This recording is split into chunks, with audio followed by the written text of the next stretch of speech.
자리에 편히 앉아주시기 바랍니다. 먼저 우리 하나님 말씀 같이 찾겠습니다. 하나님 말씀 로마서 13장 말씀을 찾겠습니다.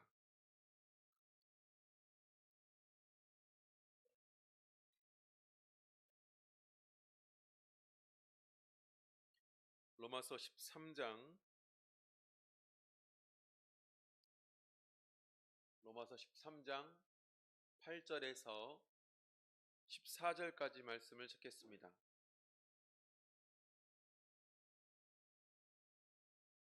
로마서 13장 8절에서 14절 말씀, 저와 성도님들 천천히 같이 읽겠습니다. 시작. 피차 사랑의 빛 외에는 아무에게든지 아무 빛도 지지 말라. 남을 사랑하는 자는 율법을 다 이루었느니라.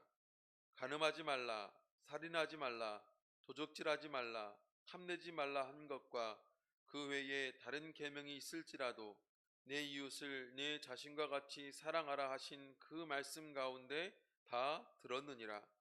사랑은 이웃에게 악을 행치 아니하나니 그러므로 사랑은 율법의 완성이니라. 또한 너희가 이 시기를 알거니와 자다가 깰 때가 벌써 되었으니 이는 이제 우리의 구원이 처음 믿을 때보다 가까웠음이니라. 밤이 깊고 낮이 가까웠으니 그러므로 우리가 어두움의 일을 벗고 빛의 갑옷을 입자. 낮에와 같이 단정히 행하고 방탕과 술 취하지 말며 음란과 호색하지 말며 쟁토와 시기하지 말고 오직 주 예수 그리스도로 옷 입고 정욕을 위하여 육신의 일을 도모하지 말라. 아멘. 오늘 여기 있는 내용을 근거로 해서 사랑으로 사는 가정, 사랑으로 사는 교회에 대해서 같이 생각해 보는 시간을 가지고자 합니다. 그동안 십계명 강해 설교를 쭉 했죠. 10가지 계명에 대해서 살펴봤는데 오늘 이 시간에는 십계명의 내용을 마무리하는 그런 시간입니다. 제가 어느 책에 보니까 십계명에 대해서 이렇게 기억하는 것이 좋다 해서 1, 2, 3, 4, 5, 6, 7, 8, 9, 10 이렇게 정해가지고 기록해 놓은 것을 보았습니다. 그래서 그걸 보니까 우리가 좀 십계명을 잘 기억하자는 의미에서 생각해 볼 만해서 1부터 10까지 숫자로 이렇게 표현한 건데요. 일은 일단 여호와 하나님만 유일한 신이다. 그걸 인정해라. 일은 일단 여호와 하나님만 유일한 신으로 인정해라. 이는 이상한 우상을 만들지 말라. 3은 삼과 여호와의 이름을 망령되이 일컫지 말라. 4는 사업을 핑계로 안식일을 범하지 말라. 5는 좀 웃을 수 있는데요. 오마니와 아버지를 공경하라. 6은 육신의 생명을 누구의 생명이든 귀히 여겨라. 7은 7계는 부부의 행복의 근본임을 기억하라. 8. 팔팔한 힘을 남의 것 빼앗는 일에 쓰지 말라. 9. 이것도 좀 맞춘 게 있는데요. 9는 거짓 증거하지 말라죠. 구라치지 말라. 10은 10원이라도 남의 것을 탐내지 말라. 그래서 이 십계명을 본따서 부부 십계명, 우정 십계명, 이런 걸 많이 만들잖아요. 십계명의 근본은 사실은 그동안 우리가 살펴봤던 그런 내용들입니다. 특별히 이것을 잘 기억해야 됩니다. 때로는 이 십계명이라는 것이 우리를 올가매는 옥죄는 것으로 인식하는 경우가 많은데 사실은 하나님과 우리 사이, 그리고 사람과 나 사이, 사람과 사람 사이에서 지켜야 될 최소한의 의무에 대해서 말씀해 주고 있습니다. 그래서 자유와 의무, 자유를 위해서는, 또 권리를 위해서는 마땅히 내가 해야 될 의무를 다하는 것, 그럴 때 그 권리와 그 자유가 의미가 있잖아요. 때로 이렇게 유럽이라는 나라가 요즘 많이 이렇게 왜 이렇게 망가진 나라인가 라고 도마에 오르는 그런 최근의 때이기도 합니다. 왜냐하면 코로나 바이러스를 통해서 어떻게 그 나라가, 그 선진국이 무너진가, 뭐 이런 얘기도 하기도 하는데요.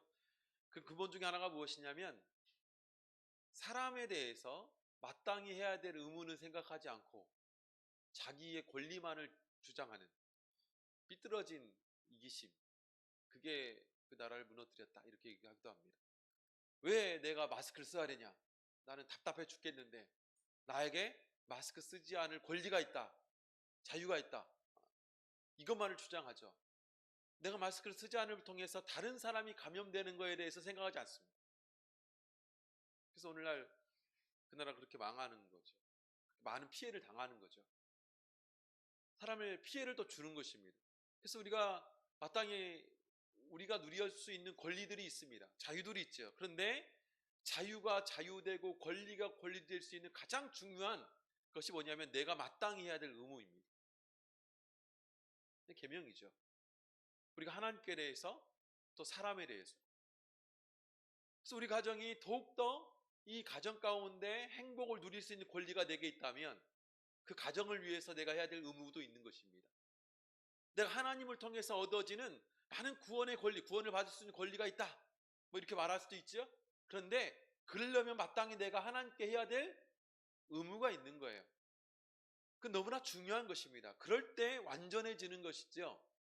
그 의무로 기쁨으로 기쁨으로 행할 수 있는 그런 방법에 대해서 오늘 좀 마무리하는 그런 내용을 좀 살펴보고자 합니다. 1계명부터 10계명, 이걸 철저히 지켜라 라고 말하는 것이 사실이기도 하지만, 철저히 지키는 이 10계명이 어떻게 그러면 선하게 지켜나갈 수 있는가, 그에 대해서 우리가 생각해 볼 수 있다라는 것이죠. 그래서 오늘 10절에 보면 바울 사도는 기독교 윤리, 또 율법에 대해서 핵심적인 설명을 하고 있는데, 뭐라고 말하고 있습니까? 10절 하반부절에 보면 사랑은 율법의 완성이다, 이렇게 말해주고 있습니다. 그게 사랑은 율법의 완성이라는 것은 여러 가지 상호작용에 대해서 말씀해주고 있는데, 결국에 율법이라는 것은 사랑을 통해서 완전해지는 것이고, 또 율법의 완성된 모습은 사랑을 통해서 나타나는 것입니다. 이게 상호 보완적인 것이죠. 율법이 율법될 수 있게 되는 것은 무엇이냐면, 바로 사랑이 있기 때문에 율법이 율법으로서 역할을 하는 것입니다. 그런데 또 다른 면에서 율법이 바로 사랑을 통해서 완성되어진 것이다. 그래서 사랑이 정말로 중요하다. 그래서 때로 어떤 분들은 율법과 사랑을 뗄 수 있는, 완전히 극과 극의 것으로, 성격의 것으로 이해하는 경우도 있습니다. 근데 절대 그렇지 않죠. 사랑은 율법의 완성이다. 율법의 핵심은 사랑이고, 바로 사랑이 또한 율법을 완성시키는 거다, 그걸 말해주고 있습니다. 예를 들어서 우리에게도 마찬가지죠. 마땅히 우리 가족을 내가 사랑하면 가족을 위한 의무를 다하는 것입니다. 가정을 위한 의무를 다할 때, 그리고 그 가정에 많은 사람들의 사랑이 또 보존되는 것이죠. 그게 정말 중요하다, 그걸 말씀해주고 있습니다. 그래서 사랑으로 살면 된다, 어찌 보면 그게 맞는 말입니다. 사랑으로 살면 됩니다. 그것만이 우리로 하여금 건강한 인생을 살게 하고, 건강한 가정을 만들게 하고, 건강한 교회를 만드는 정말 핵심적인 열쇠다. 그래서 교회 공동체를, 또 우리 기독교 신앙을 사랑 공동체, 그 핵심적인 것은 사랑이라고 말하는 이유가 거기에 있습니다. 그래서 오늘 시간에는 구체적으로 다시 우리가 사랑으로 살아간다는 것이 무엇을 의미하는지, 율법과 이 사랑이라는 것이 도대체 어떤 관계가 있는지, 왜 우리는 사랑으로 살아가야 되는지, 이걸 좀 생각해보는 그런 시간을 같이 가지고자 합니다. 그래서 십계명의 마무리가 짐으로, 십계명 끝났더니 내 어깨에 엄청난 십자가의 무게가 짊어졌다 라고 생각하는 그런 힘든 그 과정이 아니라 거뜬히 짊어질 수 있는, 그 앞에 보이는 사랑이, 그걸 통해서 얻어지는 행복이 거뜬하게 그걸 짊어질 수 있는 그런 기쁨이 바로 이 말씀을 통해서 얻어질 수 있는 저와 여러분 되시기를 간절히 원합니다. 첫 번째 우리가 생각해 볼 수 있는 것은 무엇이냐면, 우리가 사랑으로 살아가기 위해서 살아간다는 것은 어떤 의미가 있냐? 바로 사랑의 빛을 기억하고 살라는 것입니다. 사랑의 빛을 기억하고 살라. 본문 8절에 보면, 오늘 제가 문자로 보내드린 내용이죠. 8절에 보면 이렇게 말씀하고 있습니다. 피차 사랑의 빛 외에는 아무에게든지 아무 빛도 치지 말라. 남을 사랑하는 자는 율법을 다 이루었느니라. 이루었느니라. 물론 이 말씀의 가장 큰 강조점은 할 수 있는 한 아무 빛도 치지 마라. 할 수 있는 한 사람에게 비치지 마라. 그리고 우리 생활에 대해서 말해주고 있어요. 아무 빛도 치지 말라. 근데 이 말씀의 중요한 전제가 뭐냐면, 우리는 모두 다 별 수 없이, 어쩔 수 없이 어떤 빛을 짓고 사는 사람들이냐? 사랑의 빛을 지고 사는 사람들이다. 그러니까 우리가 어떤 빛을 짓지 않기 위해서 애쓰면 어떤 빛도 짓지 않을 수 있습니다. 빛을 지고 살면 안 되죠. 그래서 뭐 물건이든 금전이든 우리가 이렇게 빛을 지고 살면 안 됩니다. 그런데 우리는 사랑의 빛은 어쩔 수가 없습니다.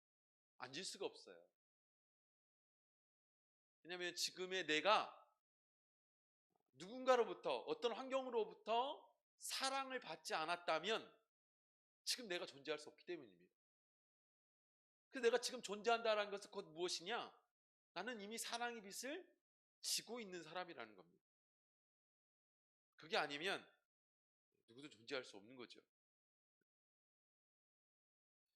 그래서 바울 사도는 로마서 서론에 보면 이 말씀에 대해서 로마서 1장 14절에 자기 스스로를 빚진 자라고 고백하고 있지요.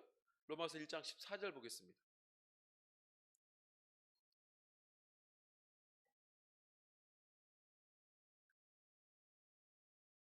로마서 1장 14절 읽어보겠습니다. 시작. 헬라인이나 야만인이나 지혜 있는 자나 어리석은 자에게 다 내가 빚진 자이다. 빚진 자이다. 왜냐하면 내가 먼저 예수 그리스도 안에서 구원받은 존재이기 때문에 그들에게 빚진 마음이 있다라는 걸 말해주고 있습니다. 이것은 이미 내가 예수님을 통해서 엄청난 빚을 진 사람이라는 것에 대해 말해주고 있어요. 그게 뭐냐? 구원의 빚이죠. 예수님의 생명의 빚입니다. 피의 빚과 피의 빚. 이게 우리에게 이미 있다. 그래서 우리가 예수님을 믿고 이 자리에 있다는 것, 우리가 구원을 향해 간다라는 것, 믿음 생활을 한다라는 것은 이미 우리는 엄청난 예수님의 사랑의 빚을 지고 있는 사람들이에요. 엄청난 예수님의 사랑의 빚을 지고 있는 사람들이에요. 사실은 여기서 뭐 헬라인이나 야만이나 지혜 있는 자나 어리석은 자를 통해서 아직 믿음이 없는 사람에 대해서 내가 빚진 자라는 그런 표현을 해주고 있지만, 이 세상 모든 사람은 이미 사실은 알든 모르든 하나님으로부터 빚진 자입니다. 왜냐하면 2000년 전에 이미 예수님은 그 인류를 위해서 자기의 목숨값을 내어놓았기 때문에, 우리의 죄값과 예수님의 피값을 바꿔놨기 때문에, 대신 그 값을 치러놨기 때문에, 사실 그런 예수님의 그 사랑, 보혈의 그 능력이라는 것이 결국에 우리는 그 앞에 빚진 자로 설 수밖에 없다는 것을 말씀해 주고 있습니다. 그래서 이 교회가 세워진 것도 마찬가지죠. 교회는 어떻게 세워졌습니까? 예수님 피값으로 세워졌습니다. 예수님의 피값이 아니라면 우리는 이 교회 공동체가 있을 수 없죠.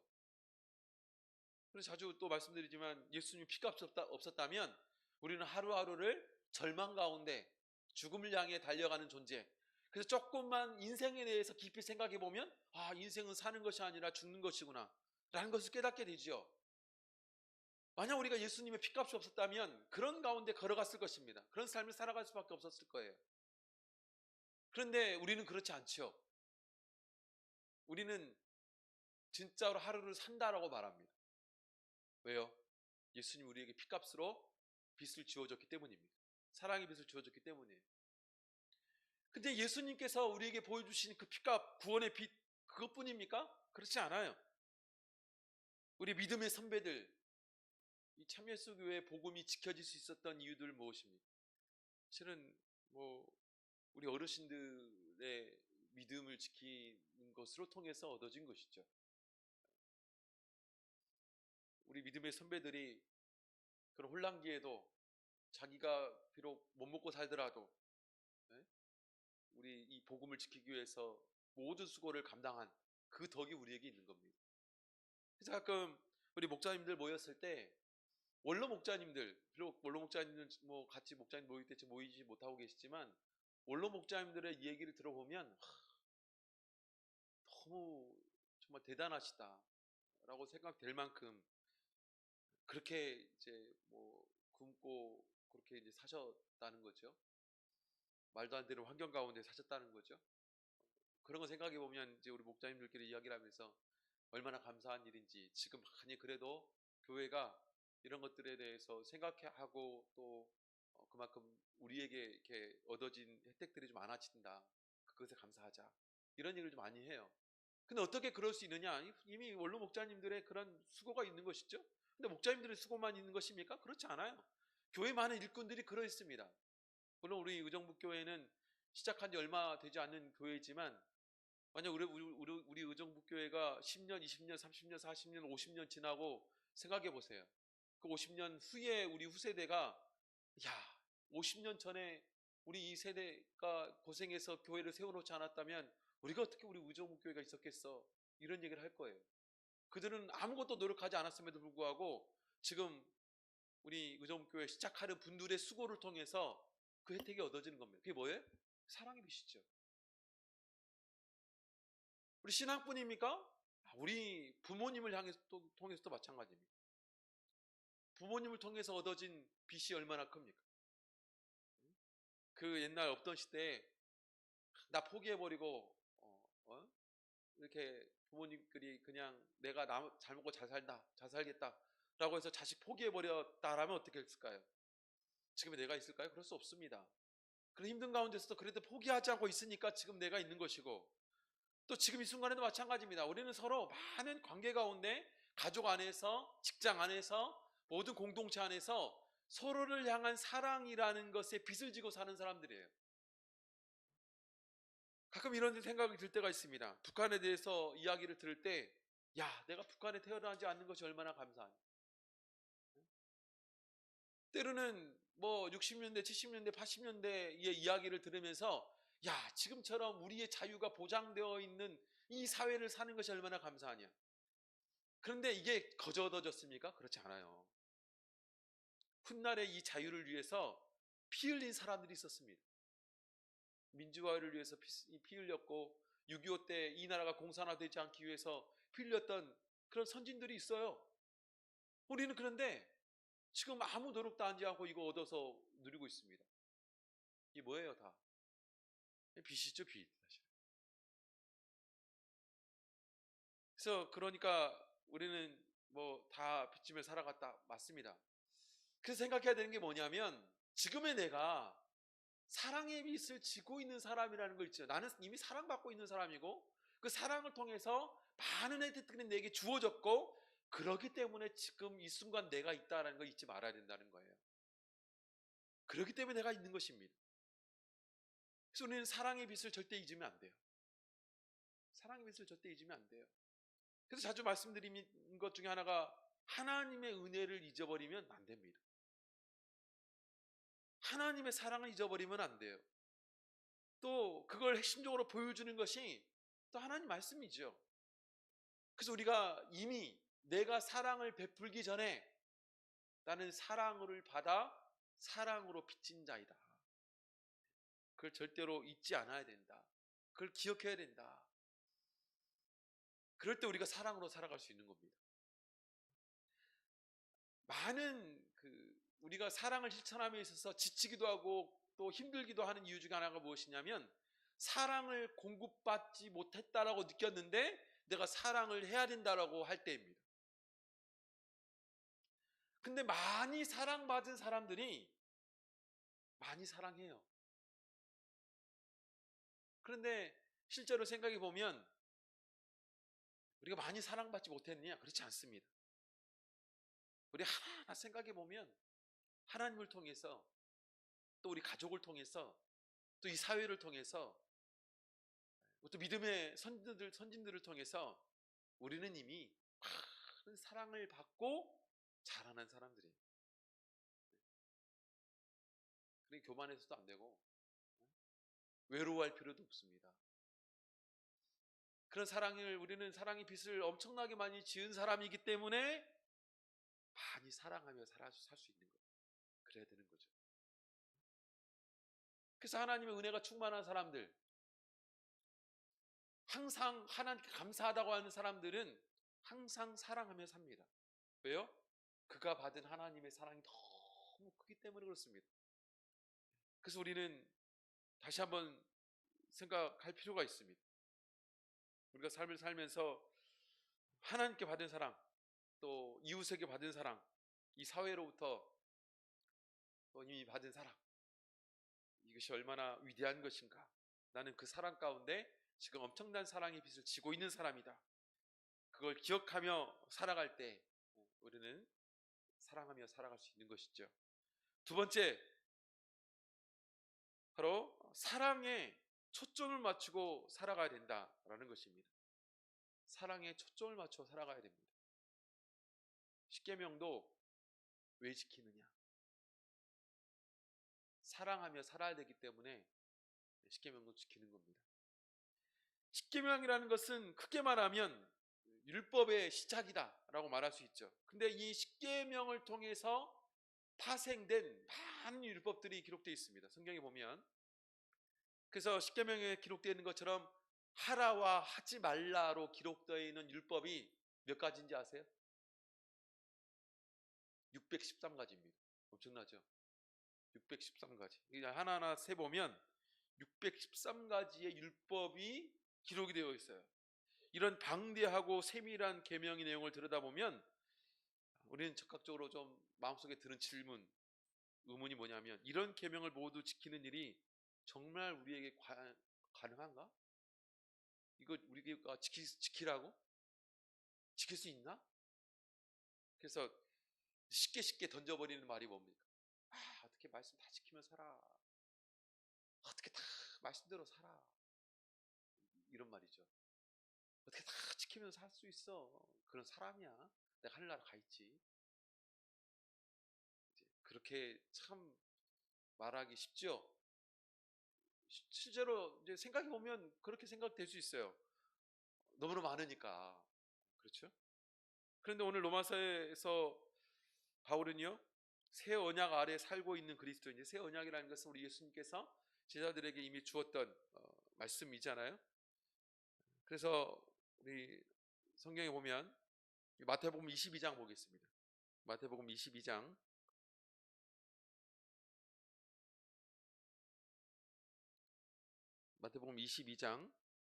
36절에서 40절까지 보겠습니다. 36절에서 40절 말씀. 마태복음 22장 36절에서 40절 말씀 같이 읽어보겠습니다. 시작. 선생님이여 율법 중에 어느 계명이 크니까?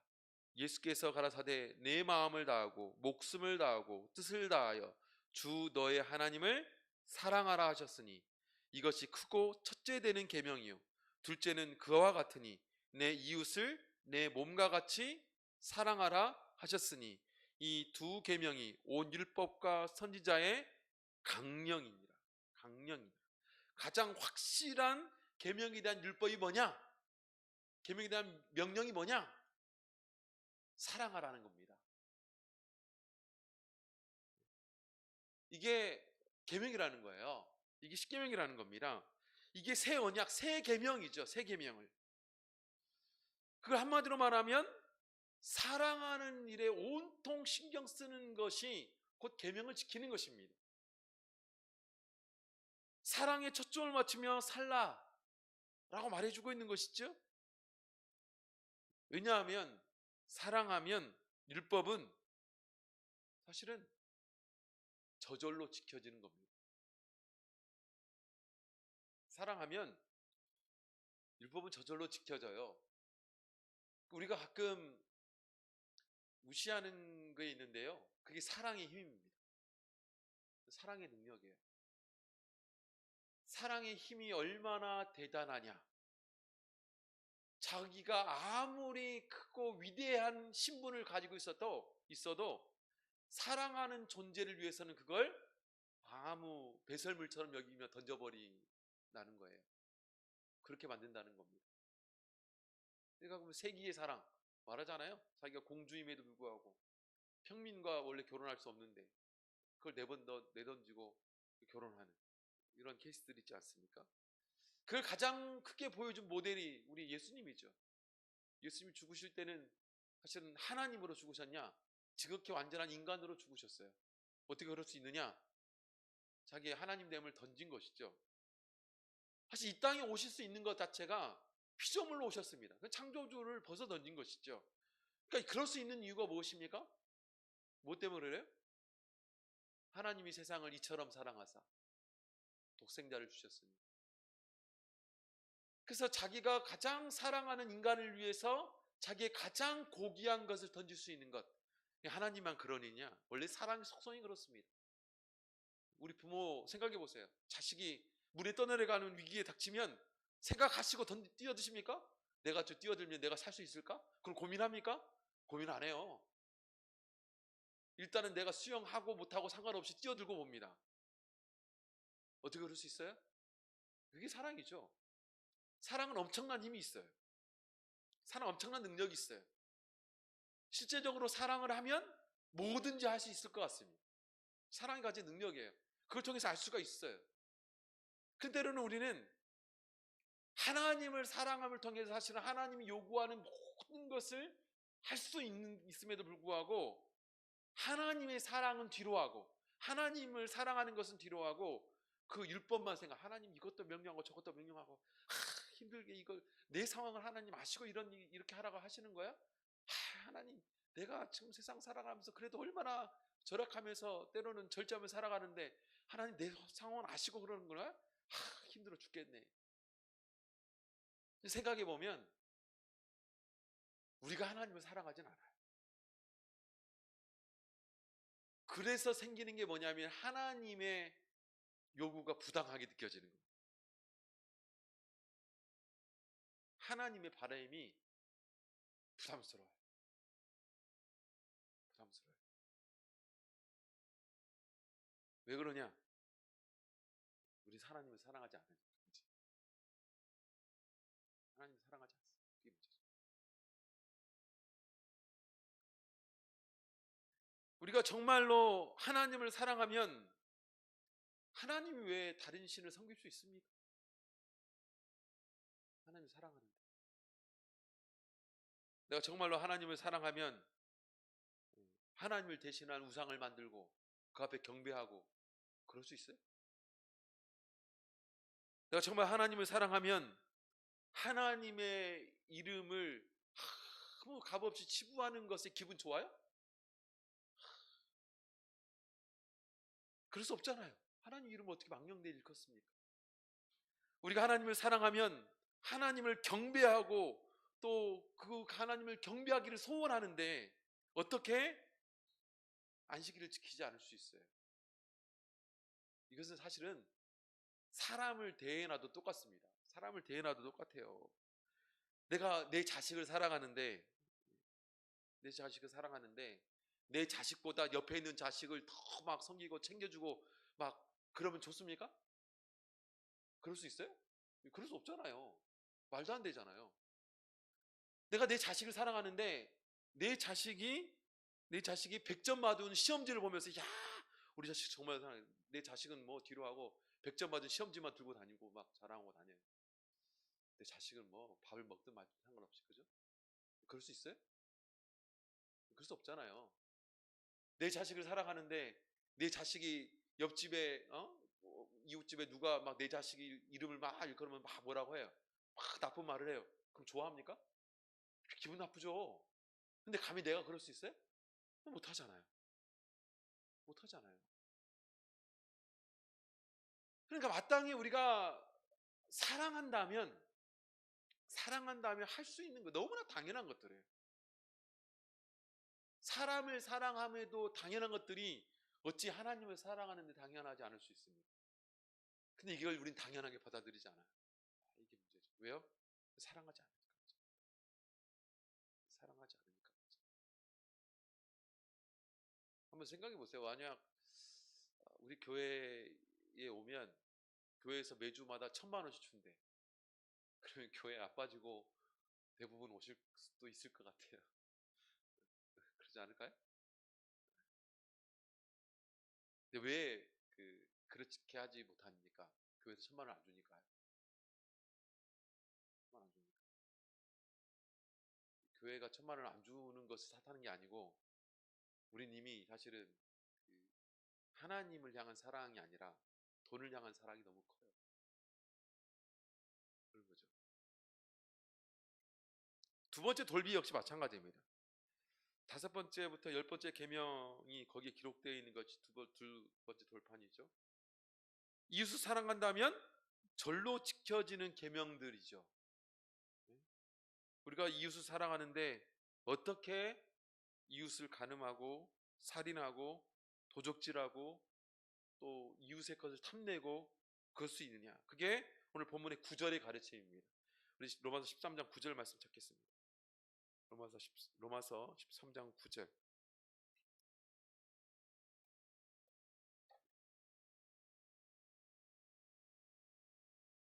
로마서 13장 9절 말씀 같이 읽겠습니다. 시작. 간음하지 말라, 살인하지 말라, 도적질하지 말라, 탐내지 말라 한 것과 그 외에 다른 계명이 있을지라도 내 이웃을 내 자신과 같이 사랑하라 하신 그 말씀 가운데 다 들었느니라. 그 안에 다 들어있다는 거예요. 한마디로 내 이웃을 내 몸과 같이 사랑하면 이것은 거론하지 않아도 자연스럽게 당연히 하는 거예요. 당연히. 막 강조하지 않고 명령하지 않고 그래도 당연히 하는 거예요. 이웃을 사랑하면. 이웃을 사랑하면. 8절에서는 남을 사랑하는 자는 율법을 다 이루었느니라. 10절에서는 사랑은 이웃에게 악을 행치 아니하나니 그러므로 사랑은 율법의 완성이니라. 사랑하면, 남을 사랑하면 남에게 이웃에게 악을 행할 수 없다는 겁니다. 어떻게 그럴 수 있냐? 그리고 이런 이웃 사랑은 결코 하나님의 사랑과 무관하지 않습니다. 우리가 이웃을 사랑해야 될 가장 큰 이유가 뭡니까, 여러분? 왜 우리가 이웃을 사랑해야 되죠? 바로 그 이웃을 하나님이 사랑하시기 때문에 그래요. 그 이웃을 하나님이 사랑하셔서 그 또한 하나님 형상으로 만들었기 때문에 그렇습니다.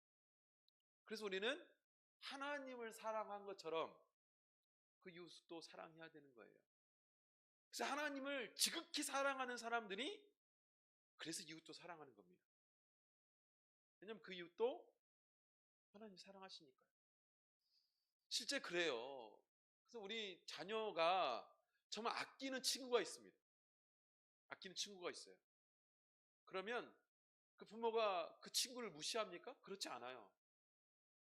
그 친구 자체가 귀한 것도 있지만 그 친구가 귀해서가 아니라 내 사랑하는 자식이 정말 사랑하는 친구니까.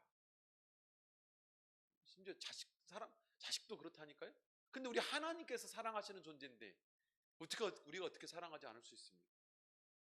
그게 우리가 이웃을 향한 사랑이죠. 그 사랑이죠.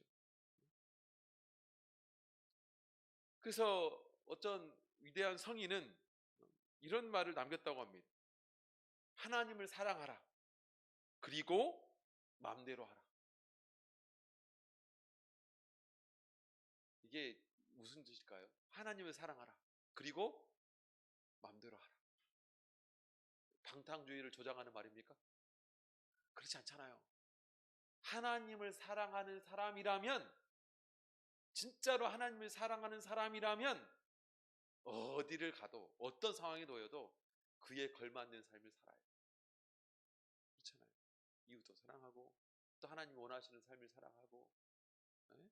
이런 삶을 살아가는 것. 결국에 사랑이다. 사랑에 초점을 맞추고 사는 것이 너무나 중요하다. 그럼에도 불구하고 아직도 마음속에 이런 생각이 들 수도 있습니다. 우리가 그리스도인으로서 사랑하며 사랑한다는 것은 도대체 어떻게 살아간다는 것인가? 바로 세 번째, 오직 예수를 옷 입고 살아가는 것. 오직 예수를 옷 입고 살라는 것입니다. 예수의 옷을 입는다는 말이 무슨 뜻이냐? 예수의 옷을 입는다. 13절 말씀에 기록되어 있죠. 예수의 옷을 입는다. 우리말에 보면 옷이 날개다, 옷이 날개다 라는 말이 있죠. 단정한 옷을 입으면 단정하게 행동하고 싶은 거죠. 그렇죠? 그래서 옷은 마음가짐입니다. 그렇죠? 그래서 옷을 단정하게 입으면 그 마음도 그 옷과 하나가 되는 거죠. 한 마음을 가지게 되는 거죠. 경건한 옷을 입으면 경건한 행동을 하게 되고, 또 안 좋은 옷을 입으면 또 그렇게 또 되는 거죠. 과거에 우리 요즘도 뭐 이제 교복을 입지만 우리 학생들한테 교복을 입히는 이유가 뭡니까? 학생다운 행동을 기대하기 때문입니다. 학생다운 행동. 경찰이 경찰복을 입을 때, 경찰 제복을 입을 때, 그 경찰 제복을 입고 하는 행동과 그렇지 입지 않고 하는 행동은 완전히 다르죠. 엄청난 영향력이 있습니다. 군인도 마찬가지죠. 군인이 군복을 입는 이유, 바로 군인으로서의 정신, 그게 그 행동에 녹아들기 때문에 그렇습니다. 너무나 당연하죠. 그래서 바울 사도는요, 로마서 본문에 보면 마지막 결론에서 우리가 사랑의 삶을 추구하기 위해서 예수의 옷을 입어야 된다. 그 사랑의 삶이 추구되기 위해서는 예수의 옷을 입고 사는 그 삶이 되어야 된다는 것에 대해서 말씀해 주고 있습니다. 로마서 13장 14절 보겠습니다. 로마서 13장 14절 같이 읽겠습니다. 같이 읽겠습니다. 시작. 오직 주 예수 그리스도로 옷 입고 정욕을 위하여 육신의 일을 도모하지 말라.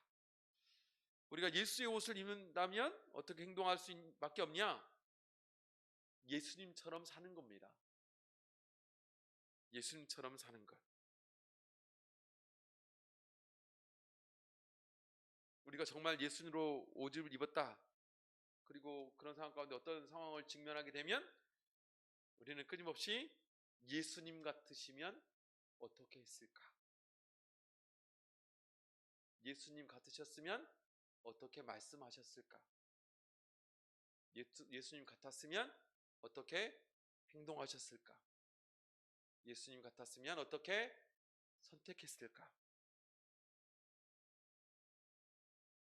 그래서 우리가 군인이 되면 군인으로서 어떻게 행동해야 될까에 대해서 고민하잖아요.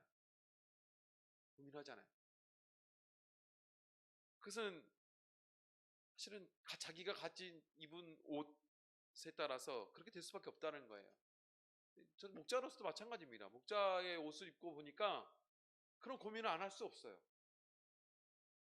목자로서 때로는 절제해야 될 때도 있죠. 내가 목자인데, 목자이다 보니까 해야 될 말과 하지 말아야 될 일에 대해서 여러 가지 고민을 하게 되고, 때로는 가만히 있음과 또 움직이는 것에 대한 차이가 또 있어요. 왜 그렇습니까? 그것이 제가 입은 옷이죠. 또 성도의 옷이 있고, 근데 그것 이전에 우리가 입어야 되는 옷이 뭐냐? 예수의 옷입니다. 그리고 이미 우리는 예수의 옷을 입었습니까? 안 입었습니까? 입었잖아요. 언제 입었어요? 언제 입었습니까? 갈라디아서 보겠습니다. 갈라디아서 3장 27절. 갈라디아서 3장 27절.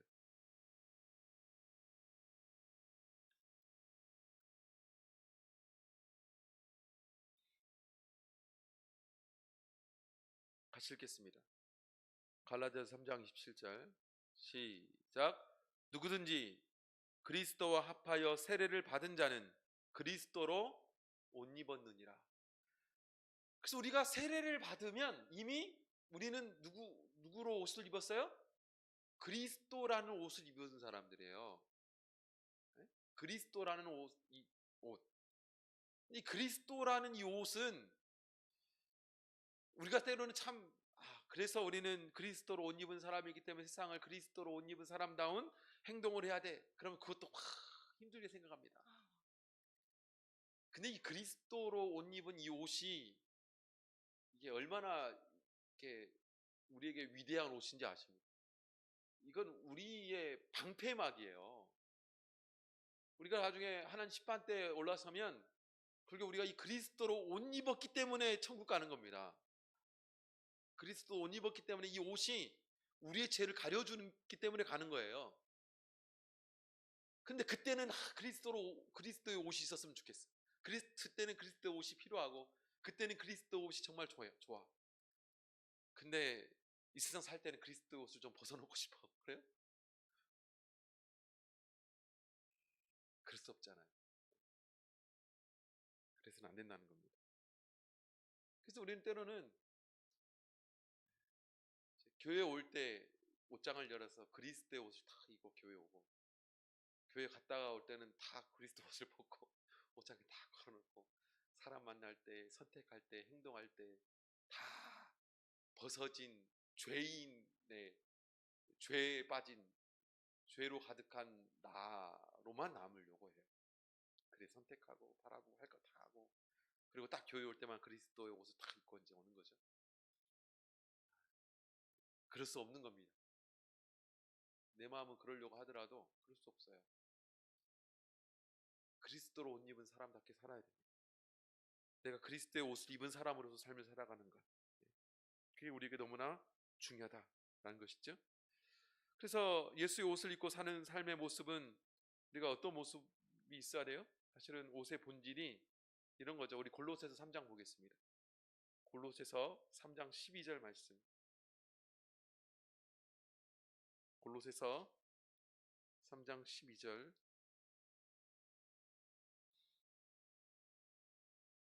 같이 읽겠습니다. 시작. 그러므로 너희는 하나님의 택하신 거룩하고 사랑하신 자처럼 긍휼과 자비와 겸손과 온유와 오래 참음을 옷 입고, 네게 혐의가 있거든 서로 용납하여 피차 용서하되 주께서 너희를 용서하신 것 같이 너희도 그리하고, 이 모든 것 위에 사랑을 더하라. 이는 온전하게 매는 띠니라. 그래서 12절부터 보면 어떤 것을 옷 입어야 되느냐? 우리는 긍휼의 옷을 입어야 됩니다. 긍휼의 옷을 입어야 돼요. 또 자비의 옷을 입어야 됩니다. 그리고 겸손의 옷을 입어야 돼요. 온유의 옷도 입어야 됩니다. 오래 참음의 옷을 입어야 되고, 13절에 보면 용서의 옷,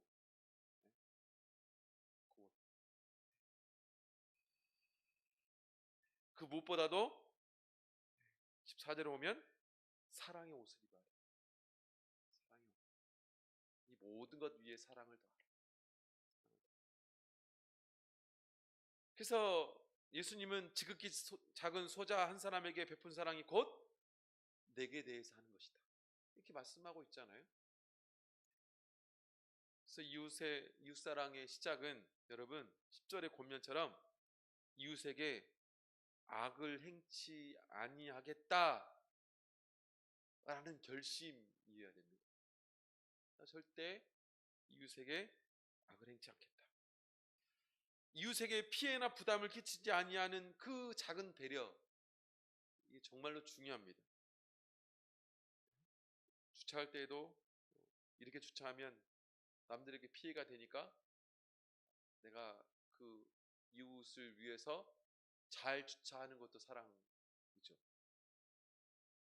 내가 엘리베이터를 탔는데 때로는 노약자나 뭐 장애 이웃들이 있으면 그들을 배려해서 이렇게 한번 잡아주는 뭔가 그런 배려도 사실은 사랑이죠. 그래서 이것이 우리에게 적극적으로 좀 일어나야 되는 거죠. 마지막으로 제가 예전에 좋은 생각이라는 책을 읽었던 기억이 있습니다. 이 좋은 생각이라는 책 지금도 나오는지는 잘 모르겠는데 예전에는 월간지로 이렇게 나와서 대학생 때는 그거 읽는 게 이렇게 유행처럼 번졌던 적이 있었어요. 매달 2,500원인가 그랬던 것 같은데 거기에서 아직도 기억나는 것 중 하나가 뭐냐면 거기에 실린 일화예요. 어떤 암과 투병하시면서 병석에 누워 계시던 아버지가 어느 날 갑자기 식구들이 없을 때 외출을 한 겁니다. 암투병을 하고 있는 분이. 그러니까 식구들이 이제 완전히 이제 소동이 일어난 거죠. 아버지를 외출하면 안 되는데 아버지가 외출을 해가지고 여기저기 찾아다니고 다 했는데 찾지를 못하는 거예요. 그러다가 서너 시간 후에 말없이 아버지가 돌아와가지고 다시 병석에 누우셨습니다. 그래서 저 식구들이 어디 갔다 오셨어요? 라고 물어도 대답을 안 하시는 거예요. 워낙 말수가 없으셨기도 했고 또 아무런 대답이 없었다고 합니다. 그 후에 갑자기 아버지의 병세가 악화돼가지고 자식들은 그 몸으로 외출해가지고 이렇게 병세가 악화된 거라고 이렇게 서로 이렇게 이야기한 거죠. 그러면서 아버지를 또 원망했습니다. 아버지 조금만 더, 좀 참고 계시지. 원망했습니다. 그로부터 몇 주가 되지 않아서 아버지가 세상을 떠났습니다. 그런데 아버지가 돌아가신 후에 아버지 병상 머리 위에 큰 봉투가 하나 있어서 열어보니까 아버지의 사진이 들어있었다는 거예요. 영정 사진이죠.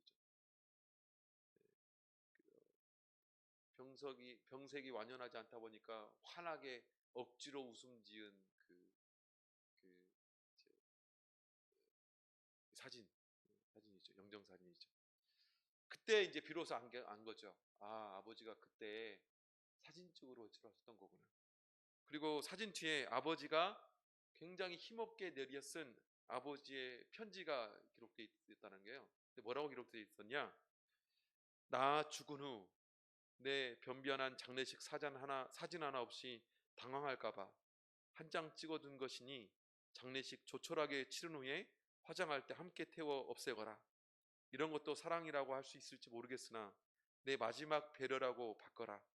부디 자식들, 형제들, 그리고 이웃들 사랑하며 살아라. 써놨다는 거예요. 이게 좀 사랑인 것 같습니다.